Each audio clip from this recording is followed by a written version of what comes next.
Welcome to the Commerce Coach classes. So today we are going to start the very first chapter of accountancy, class 11, that is Introduction to Accounting. Basically this chapter can be classified into two parts. The first one is Introduction and the next one is Basic Accounting Terminology. Let's start with the introduction part. So the first point is accounting. क्या होता है accounting? Accounting एक layman language में और एक simple language में क्या रहता है, हिसाब किताब. Let's understand. अकाउंटिंग कहता है कि कोई भी इकोनॉमिक इंफॉर्मेशन जो कि बिजनेस से रिलेटेड है या फिर बिजनेस के रिगार्डिंग कोई भी ट्रांजैक्शन जो कि मनी टर्म्स में हम आइडेंटिफाई कर सकते हैं या मेजर कर सकते हैं, उसे सिग्निफिकेंट मैनर में रिकॉर्ड करना. सिग्निफिकेंट मैनर यानी कि सिस्टमैटिक मैनर में रिकॉर्ड करना. सिस्टमैटिक मैनर के लिए एक पर्टिकुलर प्रोसेस बनाया गया है, that is art of identifying, recording, classifying, summarising and communicating. Let's understand this process. Identifying क्या रहता है, फर्स्ट स्टेप होता है जहाँ पे हम डिटरमाइन करते हैं what to be recorded in the books of account.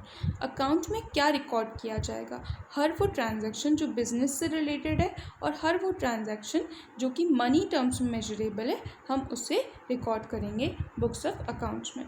Second step is कि हम कैसे रिकॉर्ड करेंगे. रिकॉर्ड करेंगे हम क्रोनोलॉजिकल ऑर्डर में, मतलब डेट वाइज ऑर्डर में रिकॉर्ड करेंगे. पहले हम जनवरी 1 का ट्रांजैक्शन रिकॉर्ड करेंगे, फिर जनवरी 2 का, फिर जनवरी 3 का. इस डेट को हम शफल नहीं कर सकते, हमें ऑर्डर वाइज ही चलना पड़ेगा. Next is classifying. जो भी सिमिलर नेचर के ट्रांजैक्शंस होते हैं उसको एक सेपरेट रूम में प्लेस करना. फॉर एग्जांपल सारे के सारे कैश ट्रांजैक्शन को हम कैश बुक में रिकॉर्ड करेंगे, सारे के सारे बैंक के ट्रांजैक्शंस को हम बैंक बुक में रिकॉर्ड करेंगे and so on. Next is अगर हमने सारे ट्रांजैक्शंस को, सिमिलर नेचर के ट्रांजैक्शन को ग्रुप करके रखा है, तो नेट इम्पैक्ट में हमारे पास कितना बैलेंस बचा है कैश का, कितना बैलेंस हमारे पास बैंक में रखा है, कितने बैलेंस का हमारे पास स्टॉक है, कितने अमाउंट के डेटर्स हैं, एट्सेट्रा, सारी इन्फॉर्मेशन हमें समराइज्ड फॉर्म में प्रोवाइड कर दी जाती है. Next is communication. तो सारी की सारी फिनेंशियल इन्फॉर्मेशन जो हमने गैदर करी, इस पूरी प्रोसेस को फॉलो करने के बाद हमारे पास जो भी नेट इम्पैक्ट फिनेंशियल पोजीशन बचता है वो हमें शेयर करना पड़ता है, कम्युनिकेट करना पड़ता है to the users of accounting से. यूज़र्स कौन होते हैं, हर वो पर्सन जो कि हमारे बिजनेस ऑर्गेनाइजेशन के साथ डायरेक्टली या इनडायरेक्टली कनेक्टेड रहते हैं, लिंक्ड रहते हैं, जिनको हमारे ऑर्गेनाइजेशन से बहुत सारे transactions day to day basis पे करने रहते हैं. फॉर एग्जांपल ओनर्स, मैनेजमेंट, हमारे bank employees, debtors, creditors etcetera. Next is account. क्या होता है अकाउंट? एक तरीके से बुक होता है जहाँ पे सारे के सारे बिजनेस ट्रांजैक्शंस रिकॉर्ड किए जाते हैं सिस्टमैटिक मैनर में. अकाउंटेंसी क्या होता है, एक सिस्टमैटिक नॉलेज होता है, प्रिंसिपल्स एंड टेक्निक्स का, जो अकाउंटिंग को की प्रोसेस को फुलफ़िल करने में हेल्प करता है. हम इसको सिंपल लैंग्वेज में ये कह सकते हैं, अकाउंटेंसी एक ऐसा सब्जेक्ट है जो हमें अकाउंटिंग कैसे करना है, अकाउंटिंग का क्या प्रोसेस रहेगा वो बताता है. नेक्स्ट इज़ अकाउंटिंग के क्या ऑब्जेक्टिव्स रहते हैं. ये अकाउंटिंग सिस्टमैटिक और कंप्लीट रिकॉर्ड रखने में हेल्प करता है, जिससे कि किसी भी तरीके का ओमिशन यानी कि भूल चूक या फिर कोई भी तरीके की फ्रॉड की पॉसिबिलिटी को अवॉइड करने में हेल्प करता है. नेक्स्ट इज़ प्रॉफिट या फिर लॉस. अगर कोई भी चीज़ हमारे साथ इनकर हुई है, कोई भी तरीके का प्रॉफिट या लॉस हुआ है, वो भी डिटरमाइन करने में अकाउंटिंग हेल्प करता है. हमारी अकाउंटिंग फिनेंशियल पोजीशंस को भी असर्टेन करने में हेल्प करता है. अकाउंटिंग इंफॉर्मेशन प्रोवाइड करने में हेल्प करता है यूज़र्स को. यूज़र्स कौन होते हैं, ओनर्स, इन्वेस्टर्स, जैसे कि मैंने पहले मेंशन किया. नेक्स्ट इज़ अकाउंटिंग हमारी हेल्प करता है कि हम फिनेंशियल इंफॉर्मेशन मैनेजमेंट को प्रोवाइड कर सके, जिससे मैनेजमेंट डिसीजंस ले सके, बजट क्रिएट कर सके, फोरकास्टिंग मतलब एनालाइज कर सके कि उसको मार्केट में आगे किस तरीके से कॉम्पीट करना है. नेक्स्ट इज़ अकाउंटिंग हमारी फ्रॉड्स को प्रिवेंट करने में भी हेल्प करता है. Next is advantages of accounting. Advantages क्या क्या हैं, हमारे को इंफॉर्मेशन प्रोवाइड करता है अकाउंटिंग, जिससे हम इकोनॉमिक डिसीजंस ले सकें. हमें कंपैरिजन को इस्टेब्लिश करने में हेल्प करता है. किसी भी पर्टिकुलर पीरियड ऑफ टाइम को किसी दूसरे पर्टिकुलर पीरियड ऑफ टाइम से कंपेयर करके हम ये एनालाइज कर सकते हैं कि हमने कंपैरेटिवली ग्रो किया या फिर डिक्लाइन किया, हम कहाँ पे लैग करते हैं या कहाँ पे हम ज़्यादा अच्छा काम कर पाते हैं। अकाउंटिंग हमारी हेल्प करता है फाइनेंशियल पोजीशन को असर्टेन करने में। अकाउंटिंग हेल्प करता है सिस्टमैटिक और कंप्लीट रिकॉर्ड रखने में। अकाउंटिंग हमारी हेल्प करता है टैक्स लायबिलिटी को असर्टेन करने में। जिस तरह हर चीज़ के कुछ एडवांटेजेस होते हैं और कुछ डिसएडवांटेजेस होते हैं, वैसे ही अकाउंटिंग के भी कुछ लिमिटेशंस हैं। द फर्स्ट वन इज़ ये हिस्टोरिकल इन नेचर रहता है, मतलब पास्ट फैक्ट्स एंड फिगर्स पे बेस्ड रहता है। ये आज की बात नहीं करता, ये जो हो चुका है उसके बेसिस पे नेट इम्पैक्ट क्या है वो बताता है।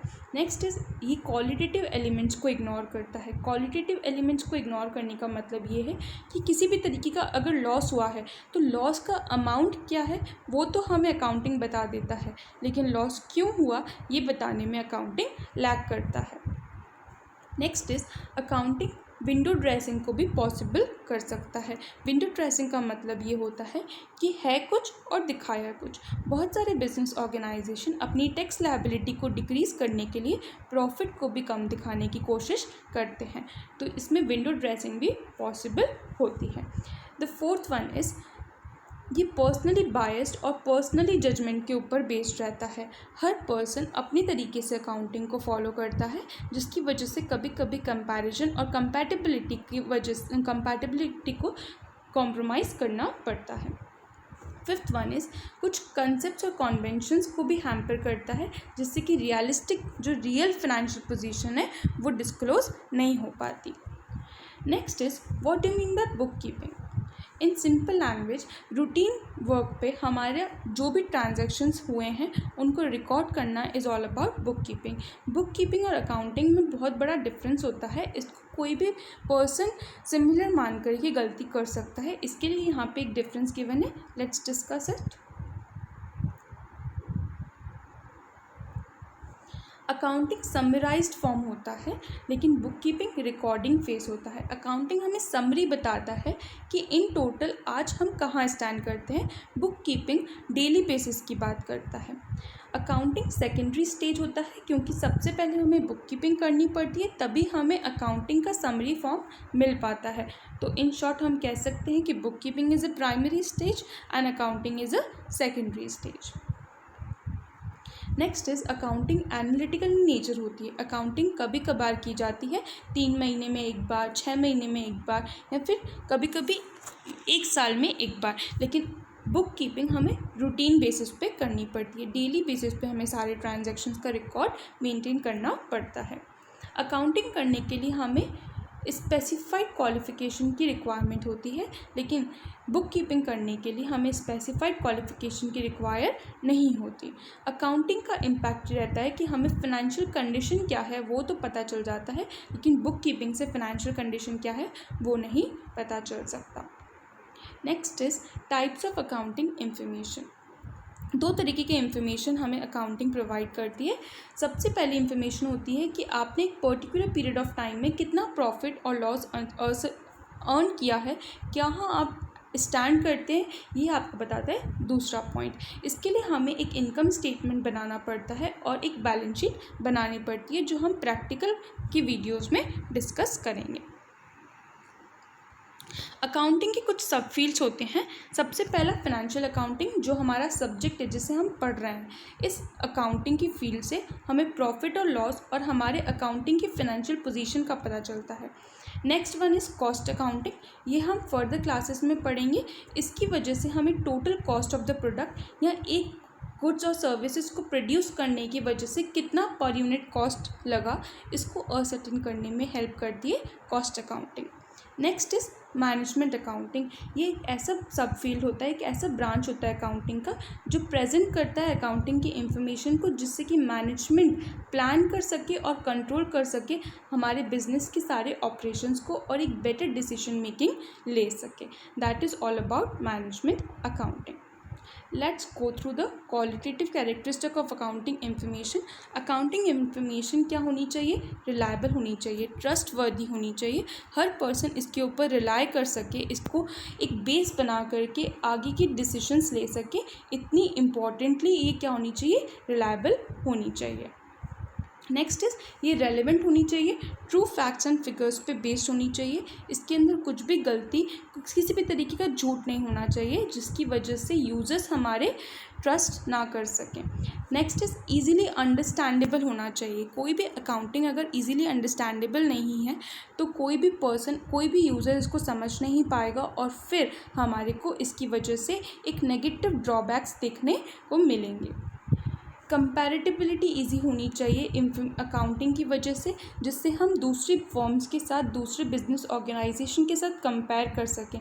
इसके लिए कुछ बेसिक कंसेप्ट्स एंड कन्वेंशंस भी अकाउंटिंग हमें देता है जिसकी वजह से सब लोग एक सिमिलर नेचर की तरह से काम कर सकें।